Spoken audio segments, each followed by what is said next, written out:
మీ business ఏదైనా మీ ఊర్లో promotion చేయాలంటే అది సుమన్ టీవీతోనే సాధ్యం. ఇప్పుడే సంప్రదించండి. నమస్తే, welcome to Suman TV Kothagudem.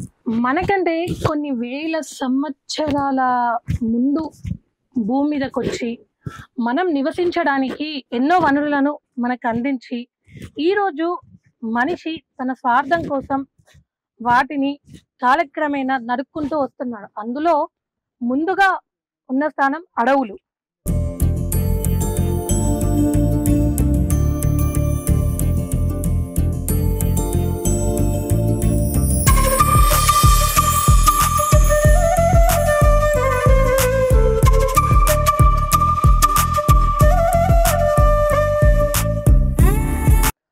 అడవి మనిషికి జీవనాధారం.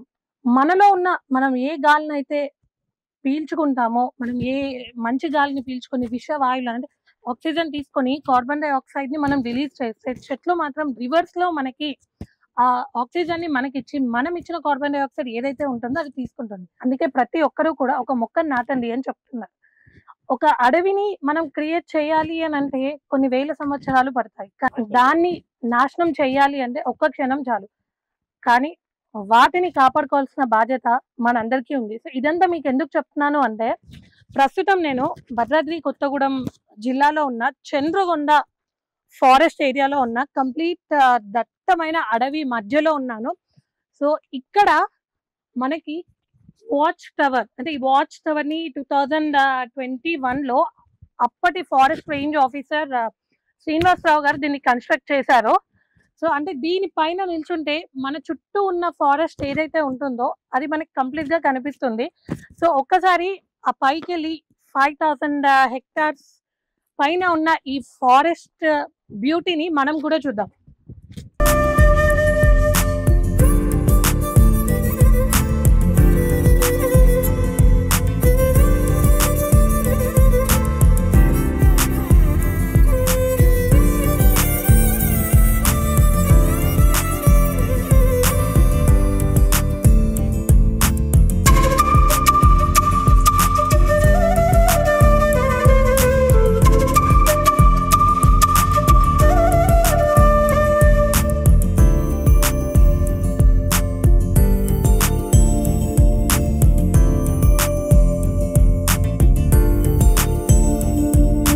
ఫైనల్ గా చంద్రగొండ అడవులను అయితే చూడడానికి మనం అడవి మధ్యలో ఆల్మోస్ట్ 5000 హెక్టార్స్ చుట్టూ అడవి మధ్యలో ఉన్న వాచ్ టవర్ కి అయితే వచ్చేసాము. సో నా బ్యాక్గ్రౌండ్ అయితే ఎంత బ్యూటిఫుల్ గా ఉందంటే కంప్లీట్ గ్రీనరీతోని.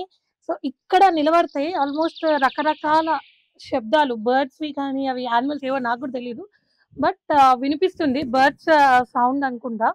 సో రకరకాల శబ్దాలు అండ్ చిన్న చిన్న వాగులు, ఆ చిన్న చిన్న వాటర్ ఫాల్స్ అన్ని దాటుకొని ఫైనల్ గా ఇక్కడికైతే వచ్చేసాము.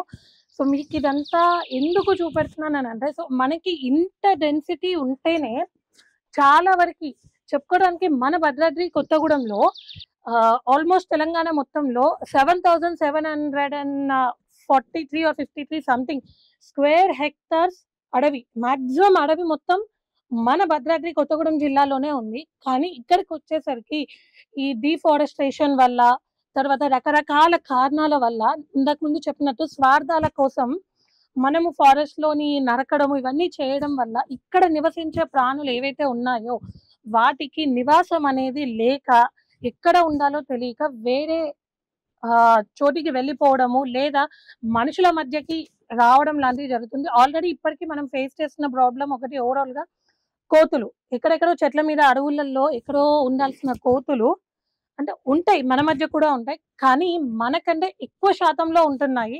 సో ప్రతి ఒక్కరు ఫేస్ చేస్తున్న ప్రాబ్లమే. సో ఈ అడవులని కాపాడుకోవాల్సిన బాధ్యత మనకి ఉంది.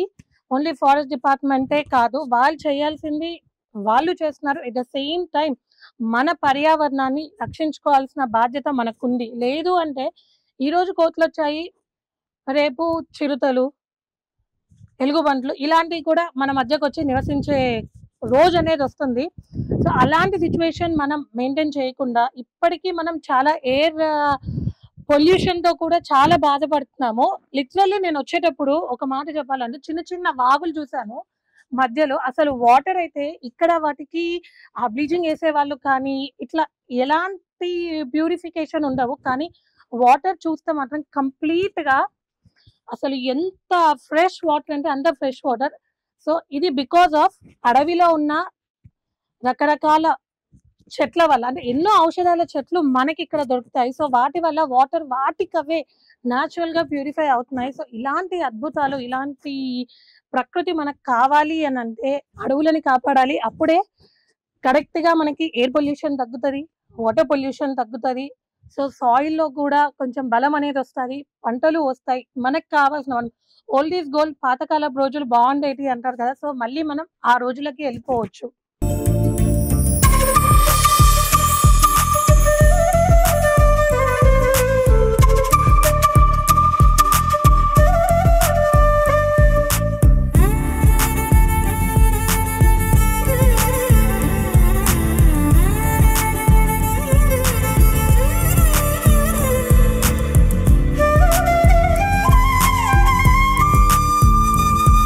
చంద్రగొండ ఫారెస్ట్‌లో కనకగిరి రిజర్వ్ ఫారెస్ట్ ఏరియాలో ఇక్కడ నివసించే అడవి వన్యప్రాణుల కోసం ఇక్కడ ఫారెస్ట్ డిపార్ట్మెంట్ వాళ్ళు ఒక చిన్న పాండ్ టైప్‌లో అరేంజ్ చేశారు. సో ఇక్కడ వాటర్ టైప్‌లో అరేంజ్ చేశారు. సో ఏంటి అంటే మనకి వింటర్ సీజన్ అయినా, రెయినీ సీజన్ అయినా కూడా వాటర్ ఎక్కడైనా ఉంటాయి. కానీ అడవిలో మాత్రము అసలు ఒక్క చుక్క వాటర్ అనేది కూడా దొరకదు. సమ్మర్ వచ్చిందంటే అంత హీట్ ఫారెస్ట్‌కి. సో అప్పుడు వాటి దాహాన్ని తీర్చడానికి అని చెప్పేసి సో ఇది సెటప్ చేశారు. అయితే ఇక్కడ ఏంటి అంటే ఈ పాండ్ ఏదైతే ఉందో వాటర్ పాండ్ ఇది కేవలం ఓన్లీ త్రూ సోలార్ ప్యానెల్ ద్వారా పవర్ అనేది జనరేట్ అయిపోయి సో ఈ వాటర్ పాండ్ ఏదైతే ఉందో ఇది ఓన్లీ బికాస్ ఆఫ్ సోలార్ అంటే పైనుంచి వచ్చే ఇది కూడా న్యాచురల్ గా పైనుంచి వచ్చే సూర్య కిరణాల ద్వారా పవర్ అనేది జనరేట్ అయిపోయి సో వాటర్ అనేది ఇలా ఫ్లో అవుతూ ఒక చిన్న పాండ్ టైప్ లో ఫామ్ చేశారు. ఇక్కడ మనకి చాలా రకాల మృగాలు కూడా ఉన్నాయి. Like only the cheetah, bear కూడా ఇక్కడ ఉన్నాయి. సో ఇవన్నీ ఉన్నాయి ఇక్కడ అని చెప్పేసి వాళ్ళు తెలుసుకోవడానికి ఇది కూడా ఒక సైన్. సో ఏవేవైతే ఉన్నాయో ఈ ఫారెస్ట్ లోపల వన్యప్రాణులు ఏవైతే ఉన్నాయో ప్రతి ఒక్కటి కూడా ఇక్కడికి వచ్చి వాటర్ తాగడం అనేది జరుగుతుంది. సో అందులో అంటే ఈ ఫారెస్ట్ లో ఏమేమి యానిమల్స్ ఉన్నాయి, వైల్డ్ సాంచురీ ఎంత ఉంది అనేది సో దీని ద్వారా కూడా ఫారెస్ట్ డిపార్ట్మెంట్ వాళ్ళు తెలుసుకుంటారు. సో బ్యూటిఫుల్ ఫారెస్ట్ అయితే చూసేసాము. అటు యానిమల్స్ కోసం పెట్టిన పాండ్, సో వాటి కోసం పెట్టిన షెల్టర్స్ కూడా ఉన్నాయి అక్కడక్కడ కంప్లీట్ అడవి మధ్యలో. అలాగే మేము అడగగానే సార్ మేము ఫారెస్ట్ చూస్తాము, ఏమైనా ఉంటే షూట్ చేసుకుంటాము, పర్మిట్ చేయండి అనగానే మాకు పర్మిషన్ ఇచ్చిన భద్రాద్రి కొత్తగూడెం జిల్లా FDO కోటేశ్వరరావు గారికి, అలాగే మాకు సపోర్ట్ చేసిన range officer Chandragonda forest range officer Ellaiah గారికి అండ్ మాతో పాటు ఫారెస్ట్ మొత్తం తిరిగి మాకు ఒక వెహికల్ ఇచ్చేసి మాతో మొత్తం ఫారెస్ట్ తిరిగి ఈ ప్లేస్ ఇది ఇక్కడ ఇది అని మాకు కంప్లీట్ గా చూపెట్టిన BT ఆఫీసర్ రామకృష్ణ గారికి థ్యాంక్ యూ వెరీ మచ్. అలాగే సో ఇప్పుడు మనకున్న చట్టాలు ఏవైతే ఉన్నాయో అడవికి అవి బ్రిటిష్ కాలం నాటి చట్టాలు.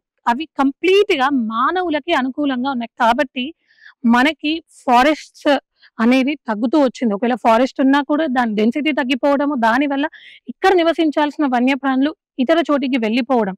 సో ఇలాంటి ప్రమాదాలు జరగకుండా అడవులు బాగుంటేనే మనము బాగుంటాం, మనము మంచిగా ఉంటేనే మనతో పాటు అడవులు బాగుంటాయి. సో ప్రకృతి వైపరీత్యాల వల్ల నాశనం అయ్యే అడవులు మరికొంత అయితే మానవులు చేసే పనుల వల్ల నాశనమయ్యే అడవులు చాలా ఎక్కువ ఉన్నాయి. కాబట్టి వీటికి కఠిన చర్యలు రావాలి. ఎన్నో రకరకాల పక్షులని, జంతువులని, ప్రకృతిని, చెట్లని మన అందరం కాపాడుకోవాల్సిన బాధ్యత మనకుంది. సో వీటన్నిటిని కాపాడుకోవడానికి కఠిన చట్టాలు రావాలి. కొంతవరకే చట్టాలు మారితే బాగుంటుంది అని ప్రకృతి ప్రేమికులు కోరుకుంటున్నారు.